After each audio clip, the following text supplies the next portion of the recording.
Hello, welcome to my alternate reality. This is Victoria Pendragon. Story time. I realized the other day that there was a story I had not told you. This is a story of, a story of synchronicities. Synchronicities, as you know, are when things happen at the same time or in very close range to each other that seem related to each other, and somehow they seemed unlikely to happen at the same time. In point of fact, if there are a lot of synchronicities in your life, it's simply because people get all worked up about them, like, oh, it's magic, oh, the angels are speaking to me, oh, whatever. It just means that you're on a good path, basically. It's just a validation. It's like looking up and seeing that street sign that says Turkey Feather Road when you wanted to be on Turkey Feather Road. So the more synchronicities, the more just things are good. That's it. That's special enough, I think. And some of them, though, are far more fun than others. And this one synchronicity I love because it involves tarot, and I am currently in the process of painting my tarot deck, having given up on getting all the images that I actually want from photographs after 7 years. It takes me a while. And I remembered my second husband and I had gone on a trip to Martha's Vineyard, which I love. And we were walking down a street, and I happened to glance up, and there was, on a second floor level, a little small kind of a balcony with steps leading up to it, and it said, Victoria's Tarot. And I said, oh, I've got to go for a reading. Because, of course, I never go for readings. I just don't need to. If I need to, I have what I need to do it. So we decided to wait and to hold it for the end of the day, just as a kind of a treat. Since, again, it was something I didn't need, but looked like it would be fun. And if we had time, we would stop. Well, we had time. And bright sunny day, gorgeous, got there, walked up the steps to this second level. It was kind of hot up there. She didn't have air conditioning, Victoria didn't. We knocked, nobody answered. Door was open, so we walked in, thinking that perhaps she was in the back or something. There was a table. There were some cards. There was nobody there. There were a couple of rooms that could be looked in. I knocked on doors, called gently, not wanting to disturb something.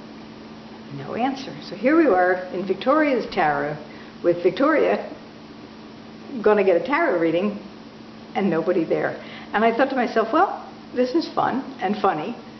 So I have a series of cards, and all the cards say on them, the only word on the cards is the word Victoria. And they had an image of a tarot card on the one side, the High Priestess, and on the back they had a symbol for the Tree of Life. And then they just said Victoria, and there was also a little heart in one corner. And I thought, well, I will just leave her this card of mine that says Victoria on it, and then she will have a mystery too, just for fun. So I got the card out and I left it right on her table, right in the middle of her table, and we went out and walked down the stairs. I was expecting at any minute to have her come walking up, but no. And as I approached the bottom step, there was a playing card, lying on the ground with its patterned back up. And I thought to myself, well, this is really synchronistic. And I picked the card up, and it was the Fool. We had a Joker card from the regular deck. It was a Joker. And I thought,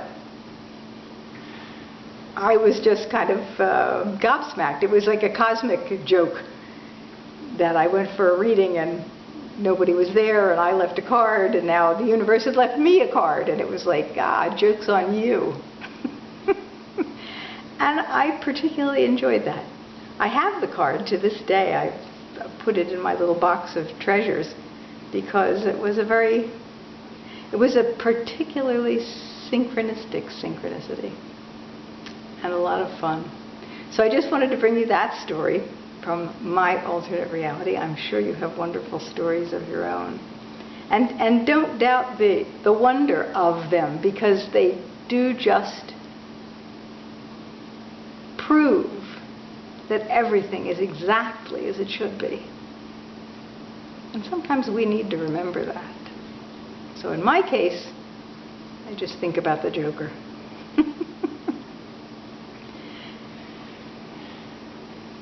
And that reminds me to just take a little step aside.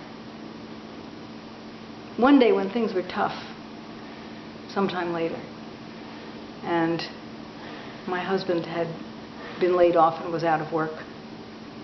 It was after 9/11, and my work was suffering because people were in fear and not coming out for work.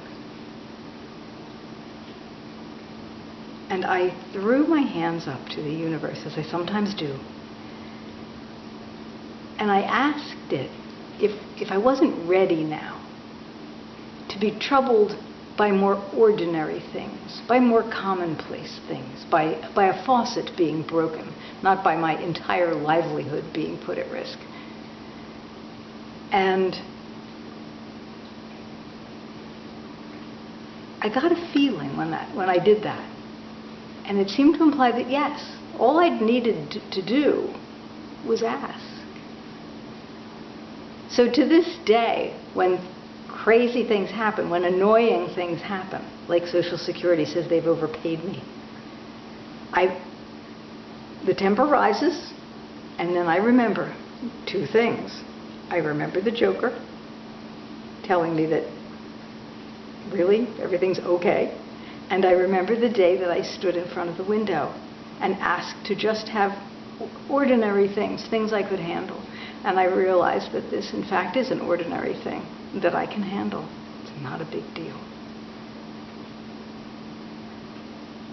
So I don't want to go out on some kind of metaphysical limb and say we receive these synchronicities for a reason. Because the reason is so big, because the reason is so built in. It's just like saying, we're alive for a reason, to be alive. Yeah, that's kind of it. It's the same thing with synchronicities. We get them for a reason, to get them. So that we know that we're alive.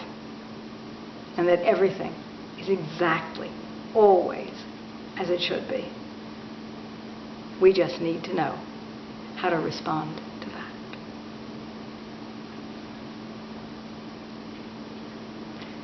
Thank you. Thank you for being there for me. Thank you for living your own alternate reality, which will always be particular to you. And that's all that matters.